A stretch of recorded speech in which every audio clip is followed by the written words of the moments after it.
Imagine, if you have to, that it's the 90s. A teenager and a parent start visiting Manchester Airport every now and then, just when they're bored. She's recently developed a fascination with aviation and always enjoys walking around the place and watching all of the general flying going on. Fast forward about 15 years, and she has a child. Hi, that's me. Fast forward another 10 years, and the enjoyment of visiting the airport without actually flying anywhere has randomly been passed down to him, and he and his now grandparents still visit that same place every now and then, just for fun, despite the fact that he himself has absolutely no interest in actual aviation itself. Yeah, I don't know, it's weird. In fact, when I was between like 7 and 10, I wrote a terrible book set on a spaceship, the layout of which was entirely based on this airport, and a lot of which was just an excuse to indulge in what was basically modern-day liminal space-esque surrealism, which I always loved, even if it didn't have a name yet. Such a trendsetter. Anyway, imagine, if you have to, the year is 2014. They've gone for another casual walk around, paid their life savings to park the car as usual, and are walking towards the train station, which is located between two of the terminals. They walk through the door, into the station. Everything's as normal. That is, until they look over the railings and down at the ground floor. And that is where this lost media was shot. On the ground floor of the Manchester Airport train station, where I'm currently nonchalantly standing around so I don't get kicked out for filming, and is also why I'm now ADRing this voiceover in post. This isn't my real microphone, this is just for illustrative purposes. There is no original footage of what I'm about to describe to you. No video, no stills, nothing. This entire thing is based solely on one memory from my 8-year-old self. I thought about trying to draw some form of diagram of this, but quickly remembered I have no artistic skills whatsoever. So I eventually decided to return to what is actually the roots of this channel, and visualise this situation in the best way that I could think of.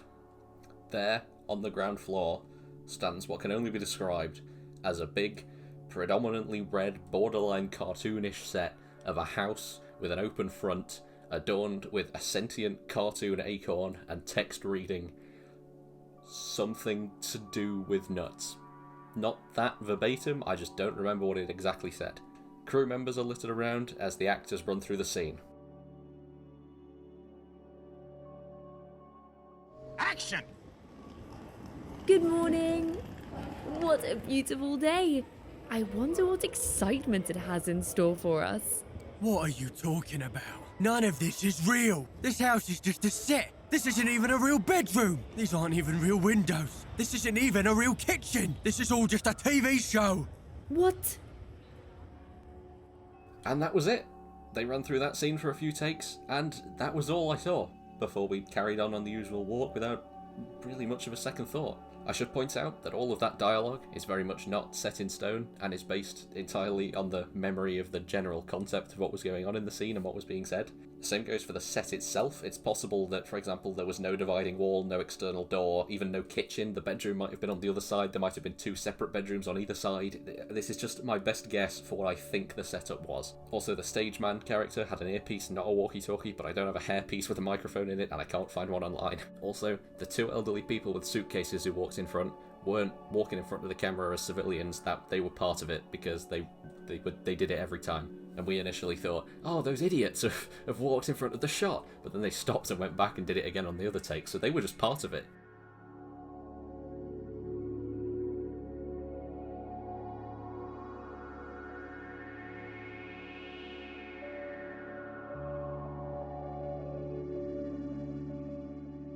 Wait a second. What the heck was that? Oliver, you big idiot. It's been over 10 years. This probably didn't even happen. Don't you know how unreliable human memory can be? Maybe you're right. Maybe it was all just some fever dream. Except no. I know this really happened. Because I wasn't the only one there, was I?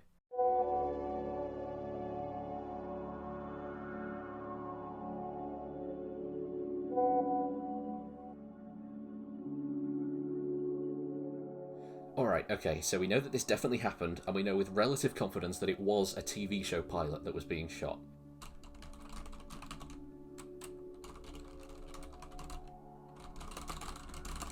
Why did this have to have been shot in an airport of all places? The second you add pilot to your search, it's nothing but people flying. Wait, what's this? Reboot the 1959 series. What is this? Paul Harmer. Oh, good. What's going on? Has this been a real thing? Oh, it isn't. Well, then there's nothing. I can't find anything with all these keywords. Fine, I'll use actual Google so I can use the date tags. Still nothing. Alright, fine, I'll break out the David Mitchell Eating Pizza Facebook account I only use for Messenger. Still nothing. Wait a second, of course. The airport themselves, surely they have some record of this happening. Maybe I can Nigel Plaskett this and go straight to the source.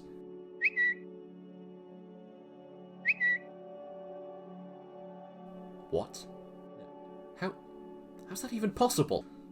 What year even was this? I'd say and have been saying 2014, but I don't even know that for a fact. Normally I'm quite good at figuring stuff like this out based on like photos I still have or adjacent other memories which have photos from them, but this is so abstract that I have nothing but complete guesstimations to work with. This memory exists entirely on its own, just in a void. It technically could have been as early as 2012 or 13. I really don't think it was 2011 or earlier, although we did still do this back then. I think if it was 2016 I would have at least taken a photo of it in some form, and I remember 2017 and onward very well, so if it had been in that time frame I would know it was in that time frame. I reckon ranked most likely to least likely, I'd say it was in 14, 15, 13 or 12 in that order. Alright, okay, fine. Reddit, let's try Reddit, they're always finding stuff. Oliver, you big idiot, it's been over 10 years. Oh my goodness, Reddit, get over yourself and loosen up a bit. By your definition of wait a minute, what am I talking about? I've got several thousand subscribers who sometimes watch what I put out. Up yours, Reddit, I don't need you anyway. I don't need you anymore, Reddit. And that is what brings us to the present day. Yeah, that is it. I am putting it to you, dear viewers. Someone out there knows something about this. Those three actors, the old people who walk past with the luggage, the crew standing around, someone from Manchester Airport, surely. They're all out there somewhere. And we're gonna find them. If you know, or think you might know someone who might know literally anything about this, do get in touch in the comment section or on the socials or whatever. I reckon there's a solid chance we should be able to get to the bottom of this. Surely there is at least, information, some amount of context must surely exist somewhere, even if we can't find the actual footage. Hopefully.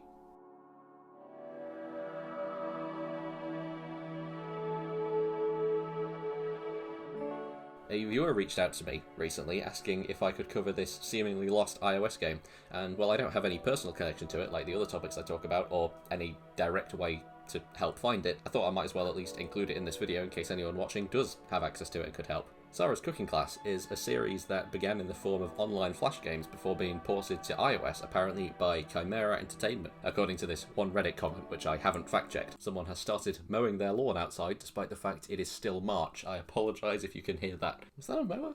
Was that a hoover? Are they vacuuming something? That was too quick to... I don't know. Anyway. Around the same time that the Flash versions were officially removed due to the death of Adobe Flash, the iOS version was apparently also delisted from the App Store. The viewer in question has searched online IPA archives to no success, so if anyone had or has this game installed on an iPhone, iPad or iPod Touch, please do get in touch so we can see about dumping and archiving the IPA online. That's all for that topic. I just thought, might as well mention it at the end, just in case, Is there anything else I need to talk about?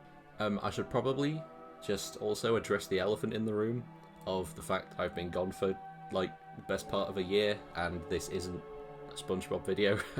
Yeah, for anyone who didn't see the community post that I posted just the other week, talking about generally what I'm doing, I'm not totally done with SpongeBob content. I reckon there is still some stuff I can talk about. There is further developments I could do with that.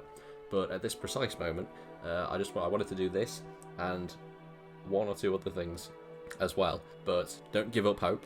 More SpongeBob content will hopefully be coming at some point in the next 15 years. I don't know. I'll see what I can do, okay?